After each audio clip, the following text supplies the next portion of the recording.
Avant Askia le Grand, avant les savants de Tombouctou, avant les mosquées dorées et les cours bien ordonnées, il y avait un guerrier, un homme de feu, un roi né de la terre noire du Niger, non pas pour parler de gloire, mais pour l'apprendre. On sait peu de choses sur sa naissance, mais l'histoire se souvient de son passage. Il s'appelait Soni Alibert, Ali le Grand, l'homme qui traîna la lumière mourante du Mali dans le feu de Songhai. Avant Soni Ali, l'Afrique de l'Ouest était en ébullition. L'empire du Mali, autrefois dirigé par le puissant Sundiata et le doré Mansa Moussa, était fracturé. Son emprise sur le commerce, les cités et la fidélité était affaiblie. Les Touaregs s'émirent à Tombouctou. Les Dogons tenaient les hauteurs. Les Mossi multipliaient les raids. Et dans la ville de Gao, autrefois vassale du Mali, les Songhai attendaient. Ils attendaient un chef. Ils reçurent une tempête. Son nom de naissance était Ali Colonne. Certains récits disent qu'il fut enrôlé de force dans l'armée des Mandingues, d'autres qu'il descendait de généraux. Ce que nous savons, c'est qu'en 1464, il prit le pouvoir, et le monde changea.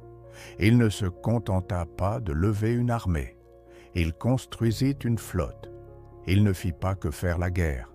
Il transforma la guerre en rituel.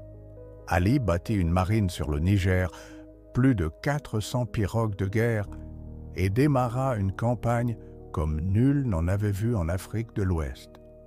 Tombouctou tomba en 1468. Les Touaregs furent expulsés, mais la ville ne pardonna jamais son entrée. Les savants de Sankoré le décrivirent comme un tyran, cruel, erratique, destructeur des traditions. 7 ans plus tard, après un siège de faim et de feu, Djenné succomba aussi. En 1473, Ali avait dessiné un empire plus grand que tous ceux du passé. Ali était plus qu'un roi. Pour son peuple, il était un magicien, un symbole de puissance surnaturelle. Pourquoi? Parce que Soni Ali était entouré de légendes. Les traditions orales le décrivent comme un homme doté de pouvoirs mystiques, capable de contrôler les éléments, de prédire les issues de bataille et de convoquer les esprits pour guider ses décisions. On disait qu'il portait des amulettes et consultait les anciens rituels de la terre de ses ancêtres. Il mêlait rituels islamiques et cultes ancestraux africains. Il priait et maudissait. Il invoquait les esprits du fleuve et la mémoire des anciens. Pour les savants musulmans, il était un infidèle. Pour les guerriers Songhai, il était sacré. Il repoussa les Mossi, écrasa les Peuls du Massina, chassa les Touaregs de Walata. Il ne gagnait pas que des batailles. Il imposait le silence aux régions. Son pouvoir était total et parfois terrifiant. Il exécutait des alliés, brûlait les poches de résistance, équilibrait peur et faveur comme deux lames. Mais il bâtit, il transforma les terres conquises en provinces. Il nomma des gouverneurs, choisis ou épargnés. Il fortifia les routes commerciales, la production de grains et les routes de l'or. Il gouvernait à cheval, mais son ombre planait sur un empire. En 1492, l'année même où Christophe Colomb traversait l'Atlantique, Soni Ali se noya dans le fleuve Niger, de retour d'une campagne contre les Peuls. Certains disent que ce fut un accident. D'autres murmurent assassinat, un coup d'État, du poison, une trahison. Il fut remplacé par son fils, Soni Barou, sans la même énergie ni la même poigne. 1 an plus tard, Askia Mohamed, son propre général le renversa. Mais Askia hérita de l'empire d'Ali, des cités, de la marine, de la carte dessinée dans le sang et la bravoure.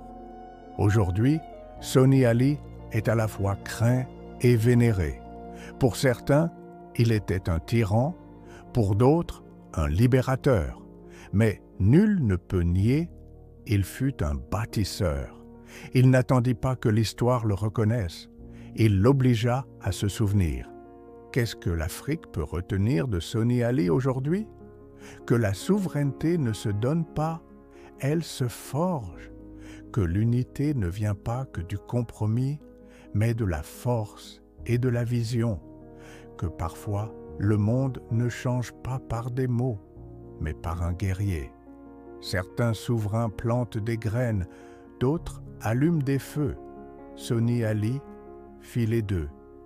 Et bien qu'il ait régné il y a des siècles, son écho résonne encore dans chaque cri pour l'indépendance, chaque lutte pour l'unité, chaque pas vers la dignité africaine. L'histoire se répète-t-elle?